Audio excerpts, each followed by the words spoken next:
siap? Sudah siap. Airnya sudah habis tapi belum mulai. Aman, aman. Oh, ini berapa menit toh?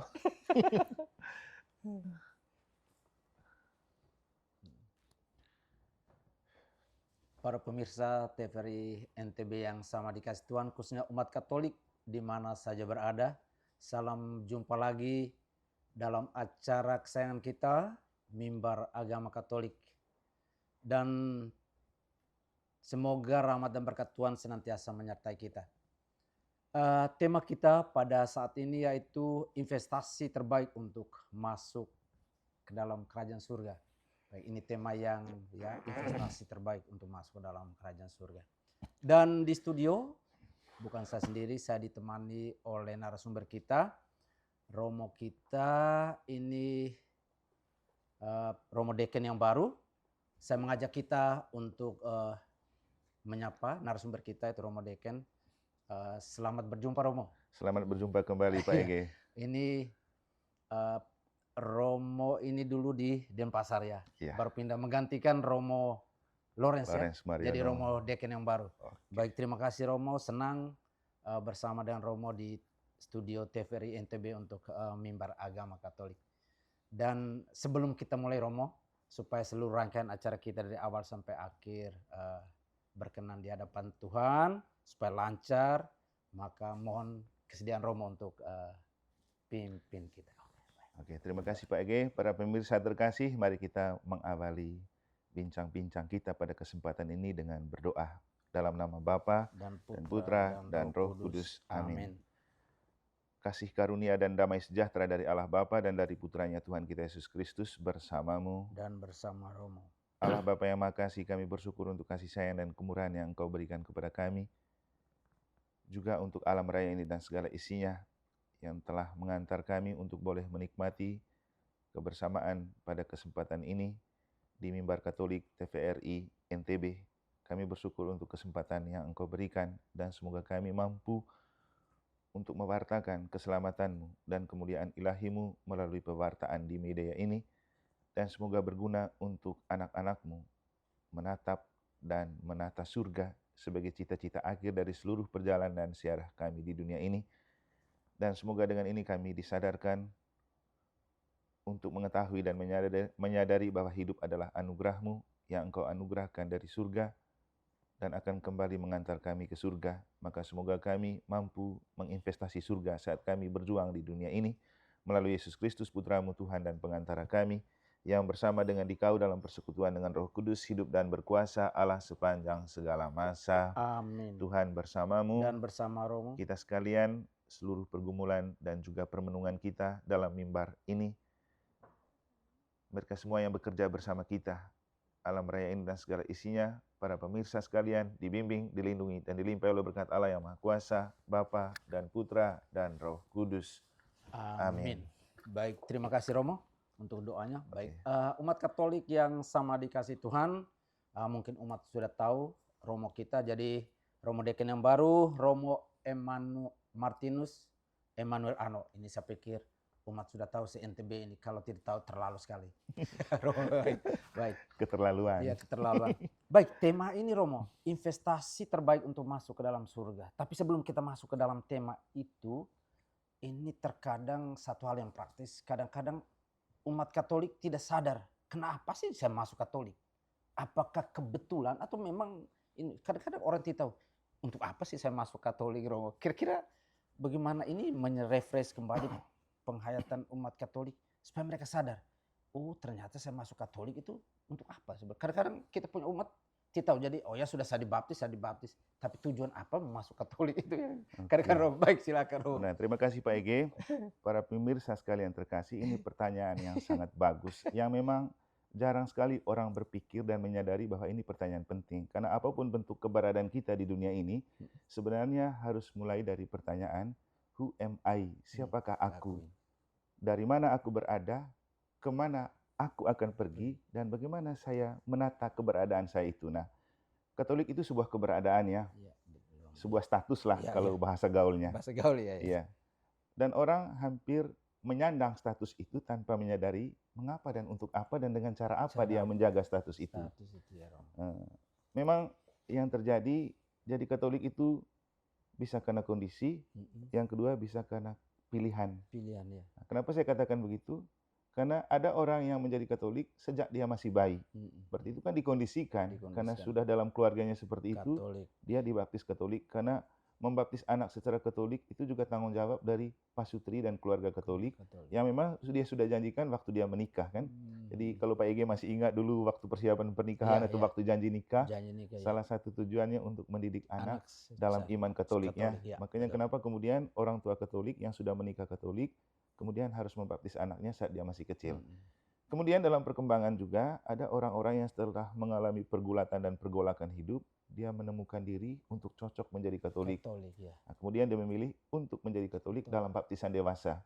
Dan tentu juga ini bukan pilihan yang mudah, karena dalam ajaran Katolik kita, untuk orang dewasa yang ingin jadi Katolik, dia tidak harus langsung dibaptis. Harus melalui proses persiapan yang disebut dengan masa katekumenat. Dan itu kan kita tahu membutuhkan waktu 3 tahun. Dalam praktisnya bisa disesuaikan dengan kondisi ya. Karena yang paling penting bukan soal jumlah, tapi kualitas. Kalau orang sudah merasa dia layak dan memang pilihan itu muncul dari kesadarannya, cepat-cepat juga nggak apa-apa ya. Lebih cepat lebih baik, tapi tidak instan. Kemudian yang terjadi sekarang ketika orang menjadi Katolik karena sebuah pilihan kesadaran, itu no problem. Karena dia akan terus mencari tahu untuk memperdalam apa yang menjadi pilihannya. Tapi ketika sudah dikondisikan ya, katakanlah seperti kita yang sudah dari kecil menjadi Katolik, kita terus berkembang dalam alam bawah sadar dan hampir pasti kita cuma merasa saya sudah Katolik dari dulu, tapi pengetahuan Katoliknya ada atau tidak? Tidak, betul. Maka pertanyaan yang disampaikan oleh Pak Egi saya rasa pertanyaan yang sangat menarik dan bagus dan update dan aktual gitu. Jadi mengapa dan untuk apa memilih menjadi Katolik? Saya sendiri juga menyadari hal itu ketika ada satu orang tua yang ingin jadi Katolik dan saya menyampaikan pertanyaan itu kepada dia. Mengapa kamu menjadi Katolik? Karena dia juga sudah usia lanjut, dia sekitar 70 tahun usianya. Sisa-sisa hidup. Iya. Dan dia memilih untuk menjadi Katolik dan saya bertanya, mengapa dan untuk apa kamu jadi Katolik? Tapi itu pertanyaan yang membuat saya berpikir ulang lagi. Terus saya sendiri, saya mengapa dan untuk apa jadi Katolik? Terus jawabannya menarik untuk saya. Dan tidak pernah saya temukan jawaban itu di antara orang Katolik yang sudah sejak kecil jadi Katoliknya. Dia bilang, setelah saya dengar khotbah Romo, waktu mempersiapkan diri, saya menemukan jadi Katolik itu pasti tujuannya. Tujuannya ke surga, dan saya mau masuk surga. Dengan usia saya yang sudah tua seperti ini, saya ingin punya kepastian setelah hidup saya di dunia ini saya mau dikemanakan. Dan saya menemukan bahwa dalam ajaran-ajaran Katolik yang dikhotbahkan Romo dan dari kitab suci, arahnya jelas, jadi Katolik untuk masuk surga. Maka ketika kita diminta untuk berbicara tentang investasi surga, saya memang ini karena kita harus punya cita-cita. Dalam hidup harus punya cita-cita kan. Jadi jawaban atas pertanyaan mengapa dan untuk apa jadi Katolik, ya kembali ke saya mau menjadi Katolik karena saya punya cita-cita. Dan cita-cita itu adalah masuk surga. Kira-kira gitu Pak Egi. Iya, baik. Terima kasih Roma. Ya memang jawaban sederhana tapi mendalam Roma. Mendalam. Jadi ya kadang-kadang memang selama ini bahwa kita tahu bahwa umat, ya mungkin saya sendiri juga tidak buat apa saya jadi Katolik. Untuk apa saya jadi Katolik. Tapi tujuan jelas ya untuk masuk surga. Baik, ini kaitan dengan surga ini Roma, betul. Kalau saya sudah jadi Katolik, ini masih keterkaitan. Lalu apakah saya otomatis kalau saya sudah dibaptis tadi Romo cerita bahwa ada pengalaman dalam berpastoral, lalu ada orang yang minta jadi Katolik, lalu Romo tanya seperti yang saya tanya tadi, untuk apa mau masuk Katolik? Dia katakan mau masuk surga. Lalu baik ini supaya lebih dalam. Lalu untuk apa sih ya? Apakah saya kalau sudah Katolik, sudah dibaptis otomatis saya masuk surga di Romo? Baik, silakan. Oke, terima kasih Pak Ege. Ini pertanyaan yang saya rasa dituntun oleh Roh Kudus. Kenapa? Baru sejak kemarin saya membaptis 2 orang tua juga di Gereja Mataram. Jadi usia sudah tua juga, oma-oma gitu. Oma-oma ya. Sudah lama sih dia rindu mau jadi Katolik. Ketika dia datang untuk meminta, ya saya prinsipnya hidup itu untuk mengobati kerinduan orang itu sangat bagus. Ketika dia sudah lama rindu, itu berarti dia sudah tahu. Jadi tidak mungkin kita merindukan sesuatu yang kita tidak tahu. Kan? Pak Ege punya istri, punya anak, Tidak mungkin tiba-tiba rindu kalau Iya. tidak mengenal dan mengetahui siapa Iya, mereka. betul. Dan itu kerinduan yang sudah lama ada dalam dirinya dan Diri. saya mau mengobati kerinduan itu. Makanya kemarin saya baptis mereka itu pas dengan peringatan wajib Santa Maria Ratu kan. Jadi ya. beberapa hari setelah Bunda Maria diangkat ke surga, ya. dia dimahkotai di surga sebagai Ratu. seorang ratu. Ya. Nah, ini mungkin kita cari di kesempatan Betul, lain bicara benar. tentang gelar Maria Iya, sebagai nanti. ratu. Tapi saya mau memakai kesempatan ini untuk memahkotai dua ibu ini dengan mahkota surga yang diperoleh oleh Bunda Maria kan. Jadi saya bilang mereka kemarin, percaya nggak kamu kalau kamu dibaptis ini dan Bunda Maria menyaksikan dari surga? Iya. Dan ia mau memahkotai paroki kita yang berpelindung pada Bunda Maria, Santa Maria Immaculata, dengan memahkotai paroki kita dengan dua orang tua dibaptis hari ini. Iya. Jadi pembaptisan ini adalah mahkota surga yang dikirim oleh Bunda Maria. Yang paling penting untuk saya kan bicara tentang surga ini. Iya. Kemudian saya mengatakan, ya, baptisan ini tidak otomatis membuatmu masuk surga. Tapi ini adalah pintu yang membuka kans untuk kamu masuk surga. Kenapa? Rahmat memang gratis, tapi tidak otomatis kan? Betul. Perlu perjuangan. Iya. Jadi tujuan kita memang surga. Harapan dan cita-cita kita memang masuk surga, tapi tidak semudah membalikan telapak tangan tuh. Betul. Saya juga selalu bilang memang ada peribahasa surga ada di telapak kaki ibu. Jadi di Indonesia ya itu gampang sekali. Kalau mau masuk surga masuk di telapak kaki ibu. Tapi kan tidak seperti itu artinya. Jadi yang paling penting adalah bagaimana menginvestasi surga itu. Jadi karena tidak otomatis, maka perlu perjuangan. Seperti apa kita berjuang? Nah, inilah yang kita bahas pada kesempatan ini kayak Pak Egi ya. Jadi masuk surga itu perlu investasi. Dan kalau kita bicara investasi ini kan orang hanya berpikir tentang investasi uang, dana, materi. Makanya dulu saya kadang rasa lucu mendengar istilah asuransi jiwa dengan dibayar pakai uang. Padahal asuransi jiwa itu dengan hidup rohani sebenarnya. Itu yang lebih real. Betul. Kalau asuransi badan ya boleh pakai uang. Karena untuk perawatan badan kita pakai uang. Tapi kalau jiwa cukup dengan berdoa kan. Iya, betul ya. Itu jiwa. Tidak perlu masuk rumah sakit untuk kecuali masuk rumah sakit jiwa gitu ya. Itu asuransi jiwa itu ada di rumah sakit jiwa salah satunya. Tapi juga di dalam setiap agama, di rumah ibadah, itu adalah tempat-tempat kita mengasuransi jiwa untuk menginvestasi surga itu. Jadi istilahnya, jawabannya memang kita mendambakan surga. Tuhan juga ingin kita semua masuk surga. Tapi juga untuk menggapai surga tidak semudah membalikan telapak tangan. Ya kira-kira gitu Pak Ege. Ya, tidak otomatis ya. Tidak otomatis, walaupun gratis. Betul. Ya, ungkapan yang bagus Roma. Jadi, ya mudah-mudahan pemirsa umat Katolik tahu ya. Kita terima rahmat gratis, tetap tidak otomatis. Itu harus tahu. Jadi kalau sudah dibaptis, jangan pikir saya otomatis masuk surga. Ya kadang-kadang umat kita itu ada dalam tanda kutip kesombongan religius sedikit. Bahwa saya sudah dibaptis, aman dah saya. Setelah itu buat jahat juga nggak apa-apa, tidak masuk surga kan tidak mungkin. Tidak mungkin. Baik, terima kasih Roma. Ini penjelasan yang luar biasa yang bisa membantu umat Katolik itu menyadari kembali. Jadi kita jangan berpikir bahwa setelah dibaptis terima seluruh sakramen yang ada dalam gereja Katolik, lalu kita otomatis masuk surga. Tidak. Itu butuh investasi nih. Nah, itu. Ini yang Romo, investasi itu yang kan ini kan Pak Egi kan. Saya bilang tadi sakramen baptis itu pintu masuk. Pintu masuk ya. Untuk bisa menerima sakramen-sakramen lain. Maka jenis investasi kita itu adalah mencicipi sakramen-sakramen yang kemudian disiapkan untuk kita dirawat jiwanya masuk surga. Maka dalam gereja Katolik itu ada 7 sakramen kan? Iya, betul. Jadi mulai dari 3 sakramen inisiasi, permandian, ekaristi, sama tobat, krismat ya. Gitu. Habis itu ada rekonsiliasi, tobat, minyak suci. Kemudian ada sakramen pelayanan itu perkawinan dan imamat. Ya. Jadi itu sebenarnya media-media investasi untuk orang itu menginvestasi surga. Dari segi sakramen. Tapi juga sikap hidup yang juga menentukan investasi itu. Jadi kalau dalam surat Rasul Yakobus itu ada kata-kata iman tanpa perbuatan adalah mati. Jadi Katolik itu pilihan iman kan. Tapi bukan untuk menyandang status saja. Karena yang paling penting bagaimana mempertanggungjawabkan status itu dalam hidup konkret. Maka ekspresi dari kedekatan dengan Tuhan dalam iman Katolik itu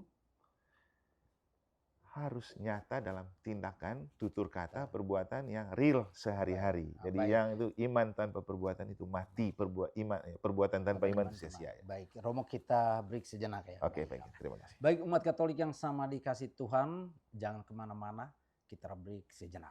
Oke, minum dulu. Aduh. Oke, saya minum dulu. Oke. Sekarang term yang kedua ya. Lanjut saja atau istirahat dulu? Lanjut. Umat Katolik yang sama dikasih Tuhan, terima kasih Anda masih setia bersama kami dalam acara kesayangan kita, Mimbar Agama Katolik.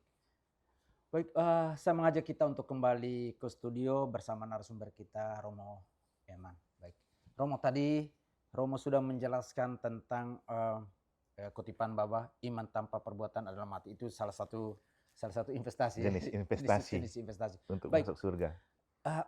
Tadi Romo sudah singgung tentang surga.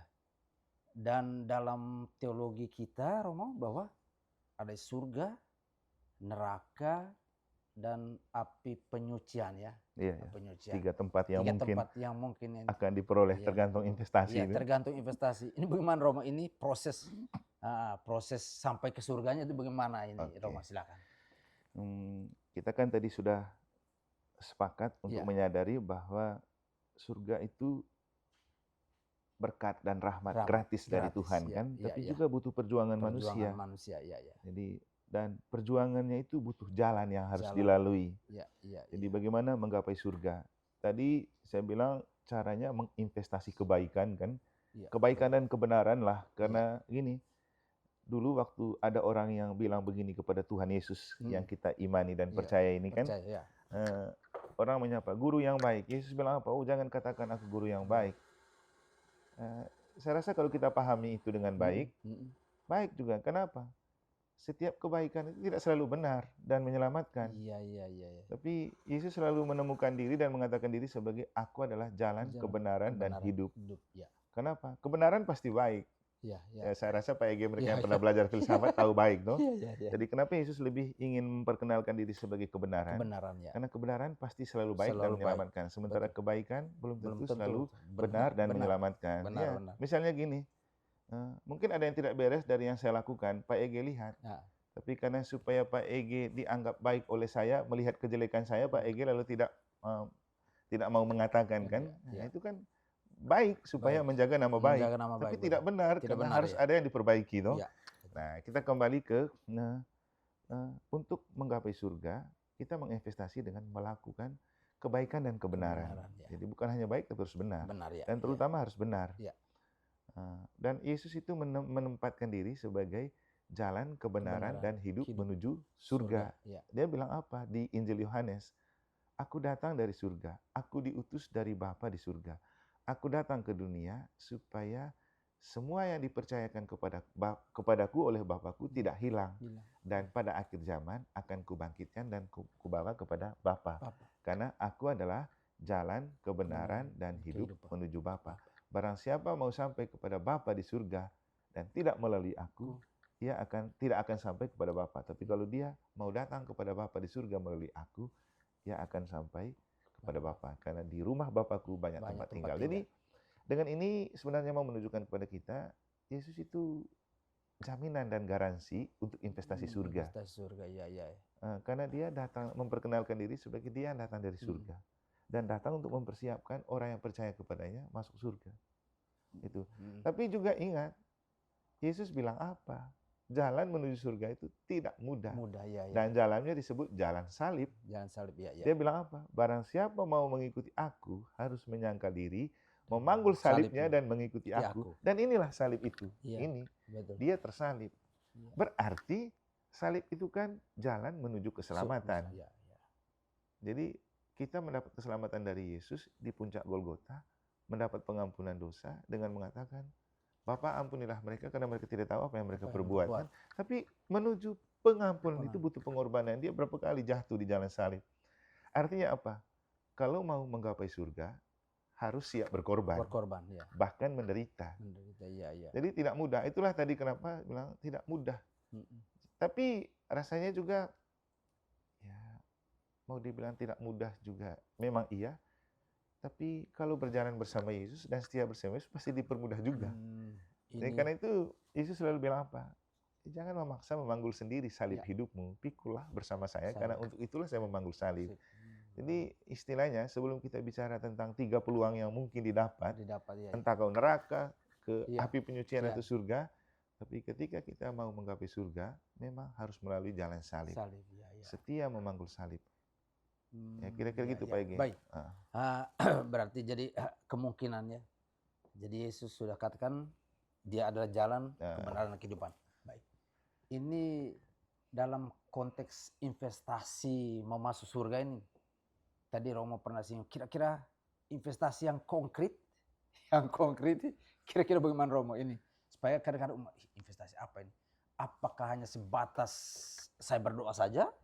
Tadi Romo pernah singgung, ataukah apakah saya hanya saya tidak usah berdoa, saya cukup berbuat baik saja? Ataukah dua-duanya keseimbangan? Berbuat baik dan berdoa. Jadi ada keseimbangan. Jadi tadi Romo sudah singgung, iman tanpa perbuatan itu mati. Itu bagaimana investasi yang konkret Romo untuk umat kita jadi benar Pak Egi. Silakan Romo. Jadi kita bicara sekarang investasi apa yang perlu untuk kita punya kans masuk surga. Masuk surga ya. Dengan arti menghindari neraka ya. Tapi masih mungkin melalui api penyuciannya. Itu Romo. Pertama, investasi apa? Bicara surga ini juga kan ini ajaran iman ya. Berarti hidup rohani. Maka pertama-tama juga kita perlu tahu dulu surga itu apa. Iya, betul. Jadi surga itu ya bisa sebagai sebuah tempat. Bisa sebagai sebuah suasana. Sebagai sebuah tempat saya rasa itu dilukiskan dengan baik di kitab Wahyu. Bagaimana suasana surga itu kan. Iya, betul ya. Juga kita kalau berdoa kan Bapa kami yang ada di surga. Jadi ada dua hal yang menentukan, ada dan di. Ada itu kan menunjukkan sebuah eksistensi, keberadaan. Tapi di itu menunjukkan tempat kan. Kadang kita mengatakan dalam. Jadi tapi kalau bicara di dan dalam berarti ada dalam ruang dan waktu. Berarti bicara tempat. Nah, surga itu bisa sebagai sebuah tempat tujuan akhir kita punya siara. Betul. Tapi juga bisa sebagai sebuah suasana.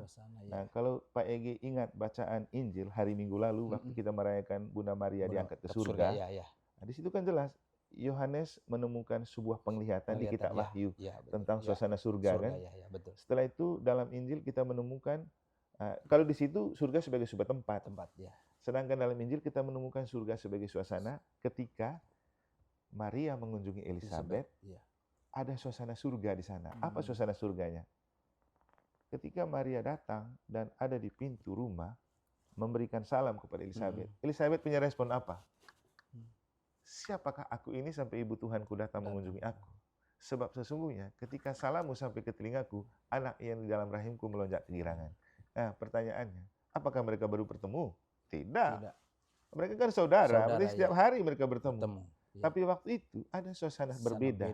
Suasana sukacita, suasana kebahagiaan. Apa yang membuat itu terjadi? Apa? Karena Maria tampil sebagai pribadi berbeda.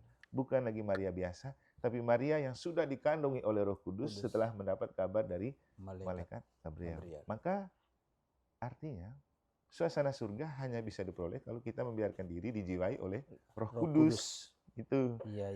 Nah, kemudian ketika Maria mendapat sambutan hangat dari Elizabeth, lalu dia bilang apa? Dia menyampaikan sebuah pujian Maria yang disebut Magnificat Maria. Dia bilang apa? Setelah dia menemukan Elizabeth yang berbahagia karena kedatangan, dia bilang apa? Jiwaku memuliakan Tuhan, hatiku bersukacita karena Allah Juru Selamatku.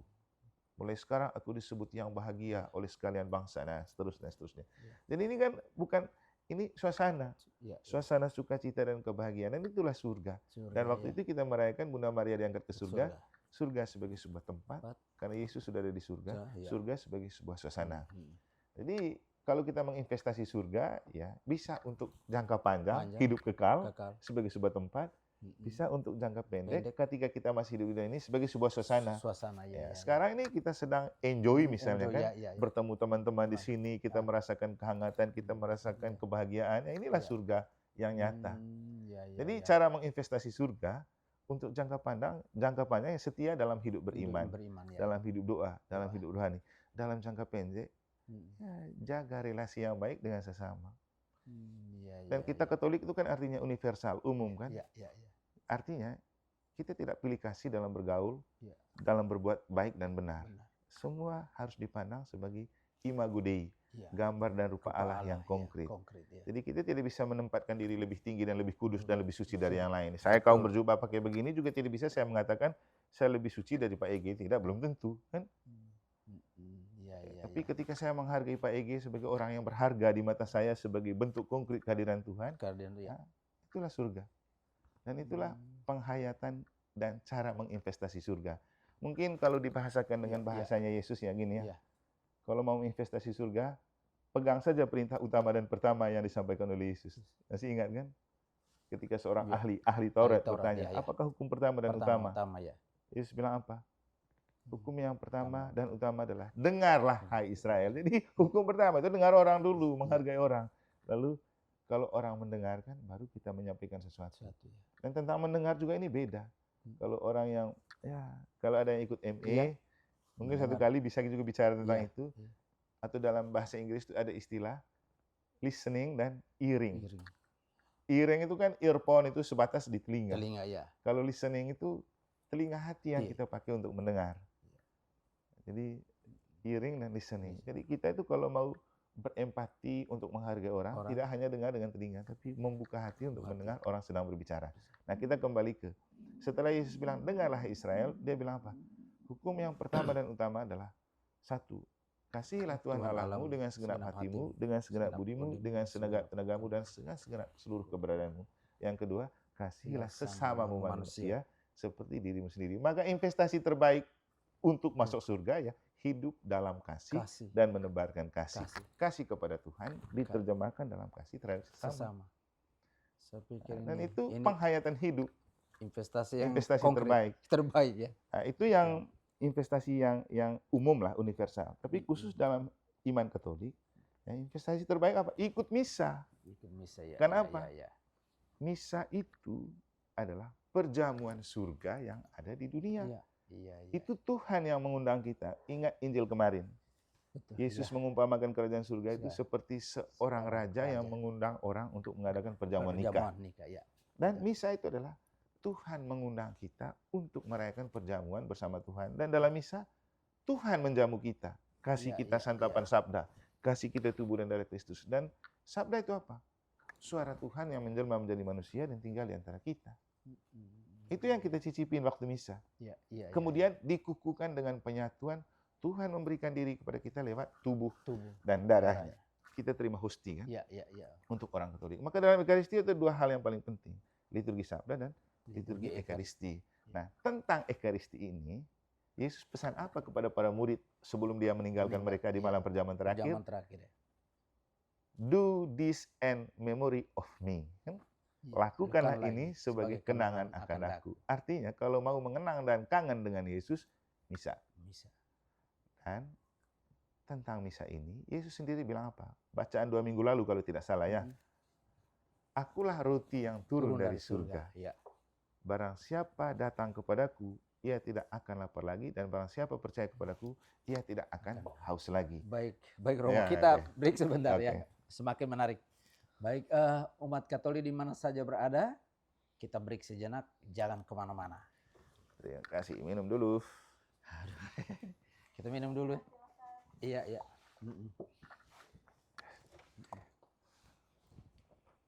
Lanjut. Nanti masih lanjut itu. Ya. Umat Katolik yang sama dikasih Tuhan, terima kasih Anda masih tetap setia bersama kami dalam acara kesayangan kita, Mimbar Agama Katolik TVRI Nusa Tenggara Barat. Saya mengajak kita untuk kembali dengan narasumber kita di studio. Baik, Romo, ini tadi penjelasan semakin bagus dalam kaitan judul kita, semakin konkret. Ada satu hal yang mungkin di umat Katolik kita melihat misa itu, tadi Romo sudah katakan tentang perjamuan Ekaristi. Lalu kadang-kadang umat Katolik itu melihat sebagai suatu rutinitas, lalu mungkin mengabaikan atau dalam tanda kutip tidak tahu sebenarnya substansi Ekaristi itu sendiri, padahal penting.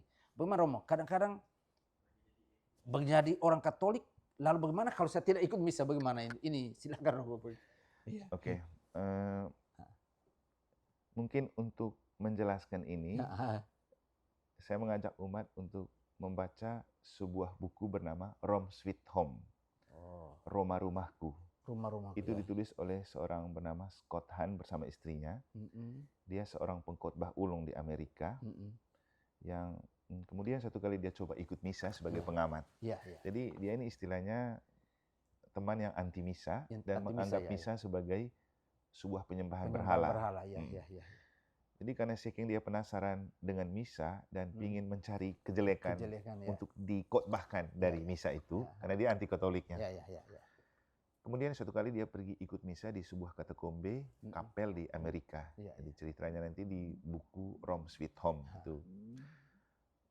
Yang terjadi ketika dia ikut misa, mulai dari awal macam ada yang mempengaruhi dia begitu.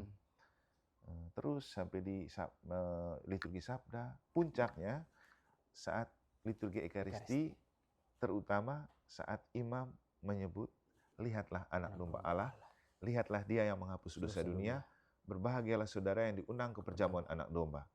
Dan sebelum imam mengucapkan kata itu, umat menyampaikan, anak domba yang menghapus dosa dunia, kasihanilah kami, anak domba yang menghapus dosa dunia, kasihanilah kami, anak domba yang menghapus dosa dunia, kabulkanlah doa kami. Apa yang dia bayangkan di situ? Dia kan seorang pewarta, seorang pakar kitab suci. 20 tahun dia belajar khusus kitab Wahyu. Tapi dia belum menemukan apa inti dari kitab Wahyu dan bagaimana memahami ketika di kitab Wahyu itu berbicara tentang akhir zaman, hidup kekal, dan ada bicara tentang perjamuan anak domba. Jadi selama ini dia belajar dan dia belum paham yang dimaksudkan dengan perjamuan anak domba itu apa dan di mana kita memperoleh. Baru waktu dia ikut misa, di situ dia menemukan, oh inilah arti dari perjamuan anak domba yang tertulis di kitab Wahyu. Dalam gereja Katolik, realnya itu dalam misa. Maka sejak hari itu, dia mencoba untuk mengikuti misa harian lagi sepanjang 1 minggu. Terus berjalan dan dia terus ikut, kemudian rutin. Lalu dia menemukan diri dan menemukan apa itu Katolik dan apa itu misa dalam gereja Katolik. Akhirnya, dia kemudian memproklamirkan kepada orang bahwa Anda jadi orang Katolik dan Anda tidak mencicipi misa, rugi. Rugi. Dan saya sendiri saya imam yang merayakan misa setiap hari. Kita itu dididik untuk menjadi imam juga dengan misa setiap hari. Pak Ege juga pasti pernah merasakan. Jadi kita di seminari kecil, seminari tinggi, setiap hari misa. Dan benar seperti kata Pak Ege, kita mengikuti semua itu sebagai sebuah rutinitas yang memang wajib diikut oleh seorang calon. Kan? Bisa juga untuk umat yang ikut misa sekarang karena menganggap Katolik harus ada misa, ikut itu sebagai sebuah rutinitas. Tapi dengan pengalaman Scott Hahn, dan dengan pengalaman saya merayakan Ekaristi selama 18 tahun saya jadi imam, saya makin menemukan keasikan dan keindahan Ekaristi. Ternyata, kalau kita merayakan Ekaristi sebagai sebuah ekspresi iman untuk menikmati surga yang kita dambakan secara konkret, nikmati saja Ekaristi. Makanya selalu saya bilang kepada umat, saya paling tidak suka misa dibatasi waktu, dalam arti, ya setengah jam, misa harian setengah jam, karena kita mau kerja. Oke, kita ini misa untuk mengejar waktu, atau misa untuk menikmati surga. Ya, ini suasana yang langka loh. Di bank kita tidak temukan suasana misa. Di pasar kita tidak temukan. Di toko, di tempat kerja, di kantor, tidak ada suasana hening dan kusuk seperti ini. Dan kita punya banyak waktu untuk bekerja. Tapi kita tidak punya banyak waktu untuk misa. Jadi, kalau kamu kejar waktu setengah jam, apa yang kamu nikmati? Saya sendiri juga baca cepat-cepat, yang penting selesai. Selesai, betul. Iya, Benar. padahal saya sendiri itu pingin menikmati setiap kata yang saya ungkapkan. Maka saya kalau misa, saya tidak bisa buru-buru, saya menikmati misa. Karena saya tahu itu suasana surga yang kita bisa dapatkan di dunia dan sebagai sebuah investasi untuk surga abadi kan. Nah, jadi kembali ke pertanyaan, misa sebagai sebuah rutinitas, saya selalu bilang, bukan hanya sebagai sebuah rutinitas yang perlu kita pertanyakan dan sadari. Misa itu sebagai sebuah kebutuhan rohani, sebuah kerinduan akan surga, dan paling penting juga, misa itu jangan dilihat sebagai sebuah pelayanan. Pelayanan. Karena Iya. tren di kota, orang pergi misa karena dia pelayanan. Oh, rugi, Pak. Iya, betul. Ya, kemarin saya kasih rekoleksi Betul. ibu-ibu tatib kan Iya. di Mataram. Iya. Karena mereka minta. Berangkat dari kenyataan, ada yang waktu dia jalankan tugas sebagai tatib, dia ikut misa sebagai tatib, pelayanan. Setelah itu, dia ajak keluarga ikut misa bersama lagi. Pertanyaannya, boleh seperti ini Romo? Saya bilang, kenapa tidak? Nah, justru itu pengalaman yang menunjukkan kepada kita. Kita datang misa untuk pelayanan atau sebagai sebuah kebutuhan rohani. Ya, boleh kamu datang untuk melayani, fokus pelayanan, silakan. Tapi kalau menganggap pelayanan itu sebagai ekspresi iman juga oke. Kalau masih punya waktu untuk menikmati bersama keluarga malah lebih bagus. Karena kau pelayanan kan kebetulan ibu-ibu. Kau pelayanan kau tidak bisa menikmati Ekaristi bersama keluarga. Ya. Tapi kalau mau ikut lagi silakan. Tapi ini pengalaman yang bagus untuk menyadarkan kita apa sih esensi dari misa. Jadi kalau kita yang belajar filsafat itu ada istilah esensi dan eksistensi kan. Betul, ya. Jadi inti terdalam dari sebuah casing kan. Iya, betul. Nah, saya rasa kalau misa sebagai sebuah rutinitas itu casing doang. Casing doang, ya. Casing supaya betul. terbukti kau Katolik, kau ikut misa. Rajin buktinya kau ikut misa harian, berarti Katoliknya mantap. Belum tentu juga. Betul. Kalau dia datang untuk mengejar waktu, hanya absen saja. Absen, ya betul. Tidak ada gunanya. Tidak ada guna, betul. Tapi kalau dia datang dari kerinduan hati dan ingin mendapatkan keteduhan dan ketenangan dari misa, Anda tidak usah buru-buru. Anda memakai kesempatan itu sebagai peluang untuk mencicipi surga di dunia. Sambil menginvestasi surga abadi, kan gitu ya? Iya, betul Romo. Ya kurang lebih seperti itulah Pak Ege. Mengapa misa itu penting dan tidak perlu dipandang sebagai sebuah rutinitas, sebagai sebuah kerinduan. Jadi kalau kita nyanyi poskomunikan, ada nyanyi, aku rindu menerima. Ya, datang dengan kerinduan jauh lebih berguna daripada datang karena keterpaksaan atau rutinitasnya. Kira-kira begitu. Baik, terima kasih Romo. Ini penjelasan memang terkadang itu umat kita itu begitu Romo ya. Istilah dalam tanda kutip tadi Romo, datang absen. Datang absen. Lama-lama scan jari. Iya, absen. Nanti kalau saya tidak, saya malu dengan Romo baik dengan saya. Kalau saya tidak benar sekali. Karena kan perasaan manusia ternyata pada esensi dari misa itu ya mencicipi surga yang ada di dunia. Iya. Kan Yesus sudah, ya betul ya Romo tadi pernah singgung bahwa perjamuan waktu sebelum Yesus wafat itu perjamuan malam terakhir itu. Lakukanlah ini sebagai kenang. Itu intinya dari menjadi murid Yesus. Jadi boleh dikatakan bahwa kalau saya Katolik tapi saya tidak pernah gereja itu tidak ada artinya. Nah, seperti kata Scott Hahn tadi, rugi jadi orang Katolik kalau tidak mencintai misa kan?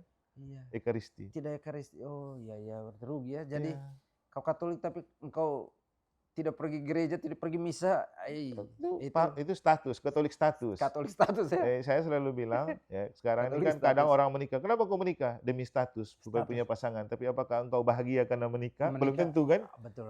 Iya, yang penting status sudah menikah. Tapi menemukan kebahagiaan itu tidak. Gitu. Kita itu pilih itu bukan karena status saja, tapi ada sesuatu. Katolik itu seperti kembali ke pertanyaan Abang.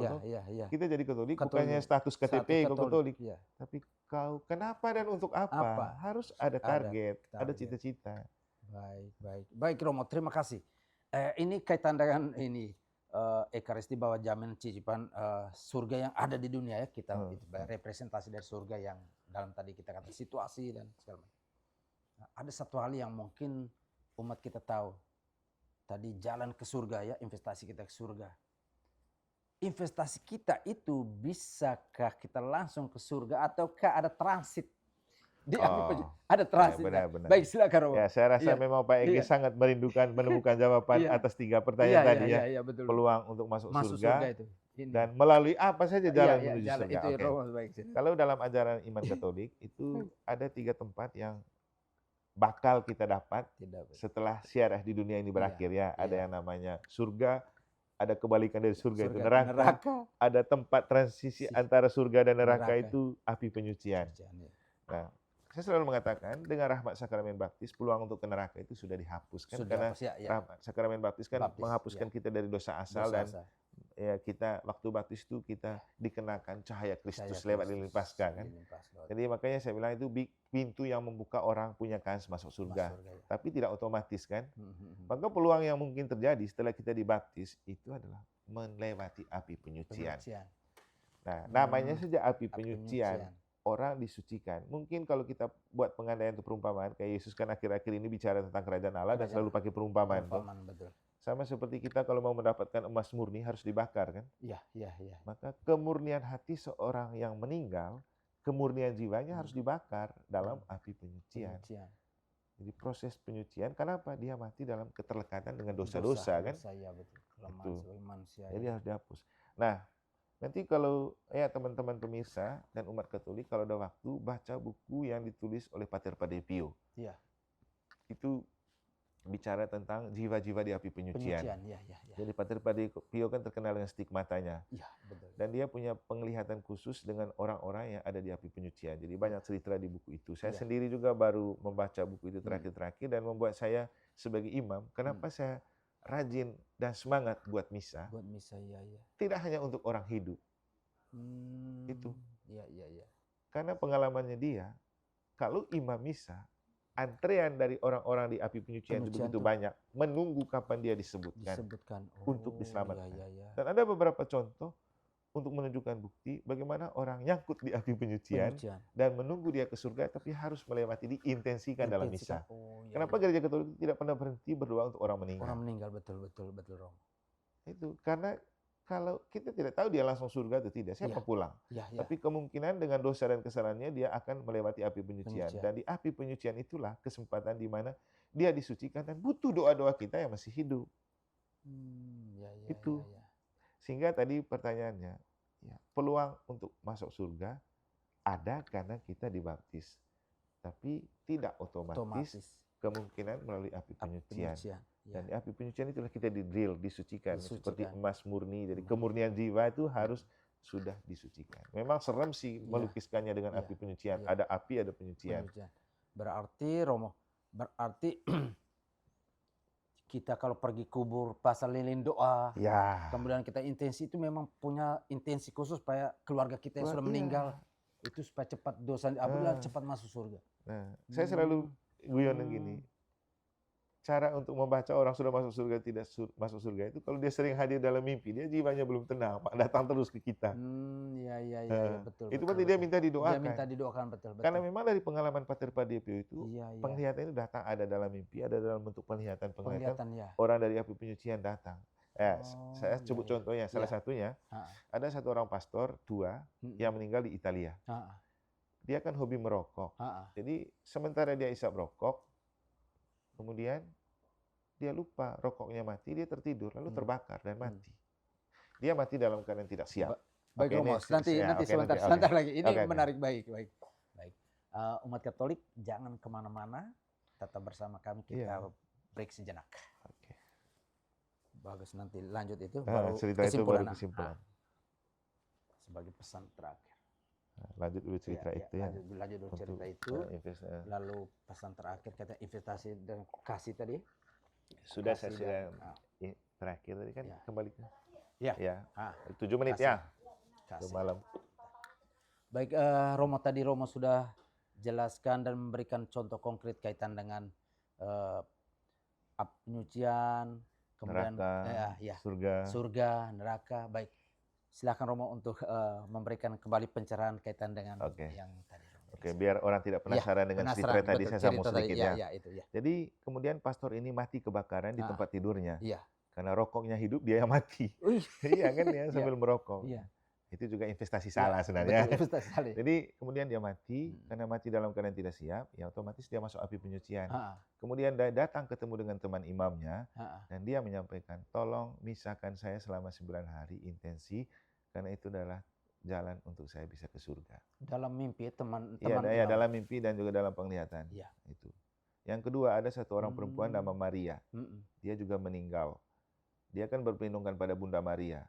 Ya, otomatis Bunda Maria pasti mendoakan dia. Jadi penting kita punya nama pelindung juga untuk membantu kita masuk surga. Tapi Bunda Maria bilang, kau belum bisa naik ke surga karena masih ada hal yang harus kau lakukan. Kau pulang minta saudaramu doakan kau dalam misa, intensi misa. Kalau setelah itu baru kau boleh masuk surga. Artinya kembali ke pentingnya misa, tidak hanya untuk kita yang hidup, tapi juga untuk saudara Untuk kita yang saudara sudah meninggal yang meninggal. mungkin masih berada di api penyucian. Jadi lihat kan pentingnya misa Misa ya. tidak hanya sebagai sebuah rutinitas, dan memang tidak perlu diikut sebagai sebuah Iya, rutinitas. ya, betul. Ikuti sebagai sebuah kerinduan mencicipi surga surgawi. untuk kita, untuk menginvestasi surga, dan untuk orang-orang yang masih merindukan surga di api penyucian. Jadi misa itu jadi penting, tidak hanya sebagai sebuah rutinitas dan tidak perlu dilakukan sebagai sebuah rutinitas. Lakukan itu sebagai sebuah ekspresi kerinduan akan suasana surga, untuk menikmati surga di dunia, untuk menginvestasi surga di hidup akhirat, dan untuk berdoa bagi mereka yang merindukan surga di api penyucian.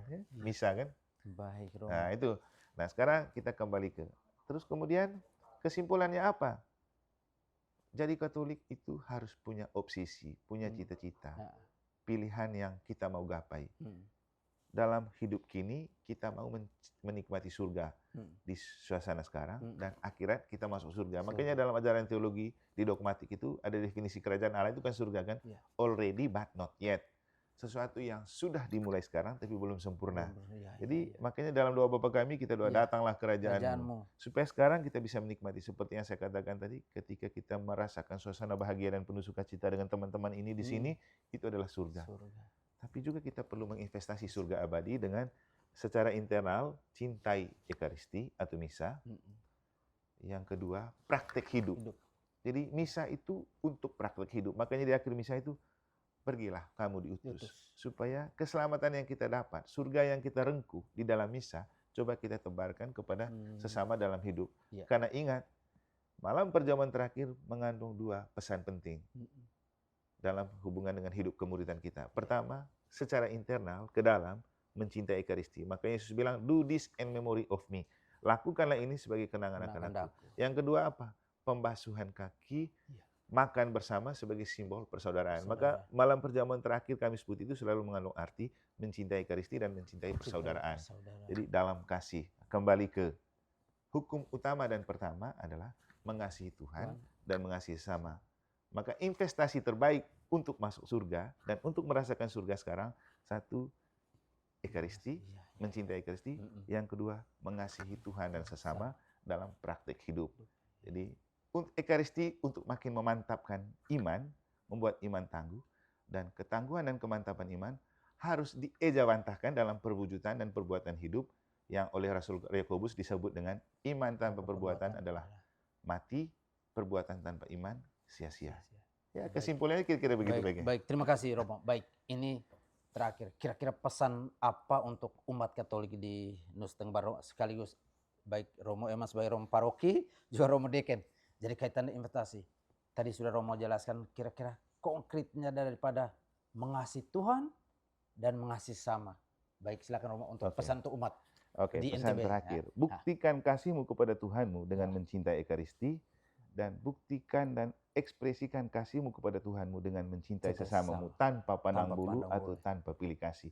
Itu saja. Dan itu bukan sebuah perjuangan perseorangan, tapi perjuangan bersama sebagai sebuah gereja. Supaya kita betul berjalan untuk mewujudkan gereja sinodal yang persekutuan, partisipasi, misi sesuai dengan amanah Sinode 5. Baik, Keuskupan Denpasar. Terima kasih Romo. Baik, kita dibatasi oleh waktu, saya pikir Romo. Mungkin lain waktu mungkin kita akan bahas dengan tema-tema yang konkret, yang menarik sehingga merefresh kembali iman umat kita. Baik ya Romo. Baik, umat Katolik yang sama dikasih Tuhan, terima kasih Anda tetap setia bersama kami dalam acara Mimbar Agama Katolik TVRI Nusa Tenggara Barat. Memang kita dibatasi oleh waktu, tapi kita akan jumpa lagi di lain kesempatan dengan tema-tema yang aktual dalam seluruh kehidupan kita. Untuk itu satu hal yang harus kita bawa pulang dalam Mimbar Agama Katolik saat ini, yaitu bahwa jangan lupa cinta kepada Tuhan lewat Ekaristi dan cinta kepada sesama tanpa pandang siapa dia. Dan itu adalah investasi yang konkret untuk kita jalan menuju surga. Baik, terima kasih Romo. Mungkin minta kesediaan Romo untuk memimpin doa dan sekaligus berkat untuk kita. Oke. Mari kita mohon berkat Allah untuk mengakhiri perbincangan kita dan untuk hidup dan perjuangan kita ke depan, juga teman-teman kita yang ada dan bekerja di sini. Tuhan bersamamu dan bersama Romo. Kita sekalian, berkat semua yang kita doakan, seluruh usaha karya dan perjuangan kita untuk menginvestasi surga dibimbing, dilindungi, dan dilimpahi oleh berkat Allah yang Maha Kuasa, Bapa dan Putra dan Roh Kudus. Amin. Terima Oke. kasih Romo. Baik. Oh, iya, Bincang-bincang dulu. Iya. Oh, ngobrol. Oh iya. Oh iya. Ngobrol kita berarti nanti bulan depan kita bicara tentang apa ya, pas bulan kitab suci. Oh iya, kitab suci sebagai sabda yang menjelma menjadi manusia dan tinggal di antara kita. Dan bagaimana kitab suci itu diejawantahkan dalam hidupnya. Sehingga BKS temanya apa ya? Apa ini? Bisa juga kita hubungkan dengan tema. Mungkin masih dalam kepemimpinan partisipatif. Itu. Bagaimana hidupkan kitab suci dalam kepemimpinan partisipatif dan transformatif. Dan konkret pesannya umat hadir dan pendalaman iman. Apa ini? Bicara inkarnasi aja, pakai Yohanes. Oh iya. Pada mulanya adalah firman itu adalah Iya. Oke. Oke. Baik, terima kasih sama-sama. Terima kasih. Apa kita perlu foto sama kru di sini? Oh iya, betul ya. Betul ya. Wih, betul ya. Mari. Oh ya. Oh minta sendiri dulu. Sendiri dulu. Sendiri untuk player. Ambil punya saya. Kameranya. Oh, mana punya saya tadi? Oke. Mau ganti gaya, Romo? Lombok. Formal dulu mungkin. Yang formal. Formalnya yang gimana ya? Iya, pegang. Aja dulu kayak Oh iya. Oh, gini. Iya. Oh ya. Yang betul form. 1, 2, 3, 2, 1. Oke, boleh gaya bebas sekarang Romo. Lombok.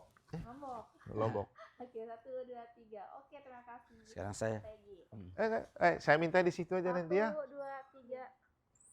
3, 2, 1. Mau ganti Ada gaya, apa? Bapak? 1, 2, 3. Oke, Terima kasih. Saya dulu pakai punya saya. Oke. Atau airdrop dari situ aja. Oh, kita sama-sama ya. Airdrop dari situ aja nanti. Iya, kita sama-sama. Ya. Mari sudah. Kita sama-sama dengan mari. Mari sama-sama. Ada sama-sama mari. Mari dah. Mari. Oke, foto-foto. Oke. Iya. Oke. 1, 2, 3. Oke. Selesai. 1, 2, 3. Iya. Oke, Makasih terima kasih ya. ya. Terima kasih. Oh iya.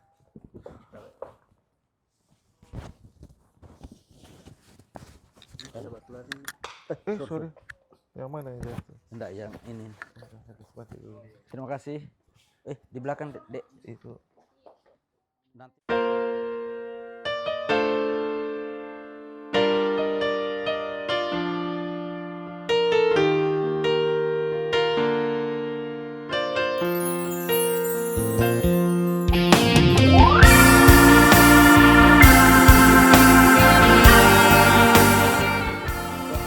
Selamat pagi.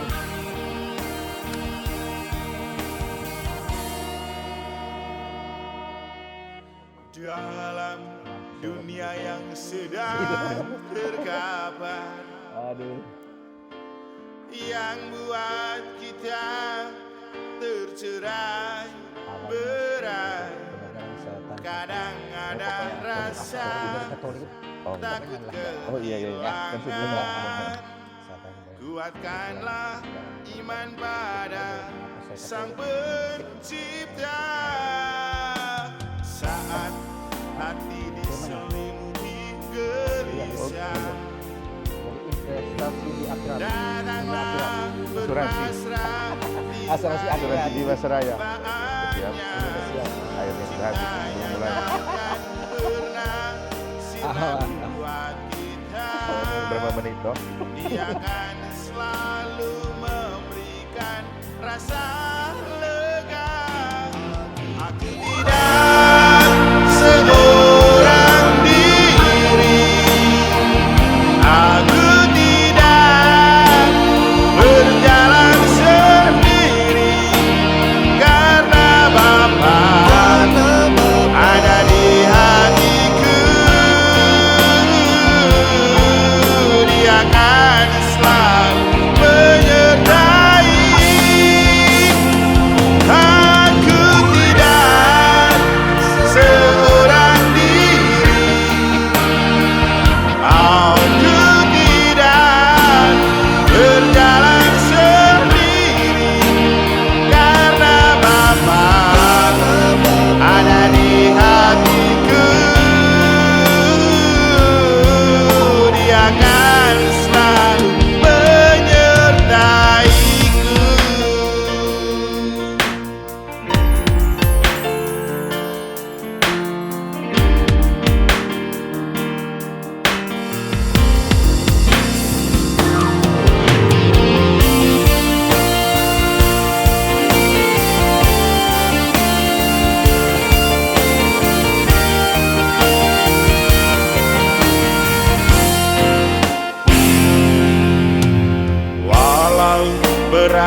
kita perlu tetap setia padanya.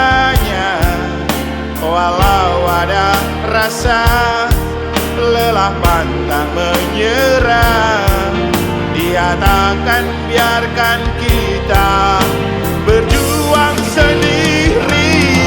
Aku tidak seorang diri, aku tidak berjalan sendiri, karena Bapa ada di hatiku. Dia akan selalu menyertai. Aku tidak seorang diri, aku tidak berjalan sendiri, karena Bapa ada di hatiku. Dia akan selalu menyertaiku.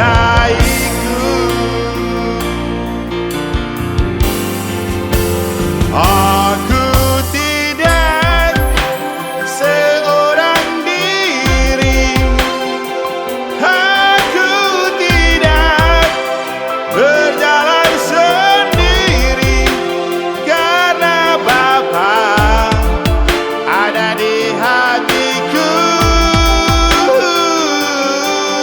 Dia akan selalu menyertai. Aku tidak seorang diri, aku tidak berjalan sendiri, karena Bapa ada di hatiku. Dia akan selalu menyertaiku. Dia akan selalu menyertaiku. Bapa selalu ada di hatiku. Tidak biarkan berjalan sendiri. Bapa selalu menyertaiku.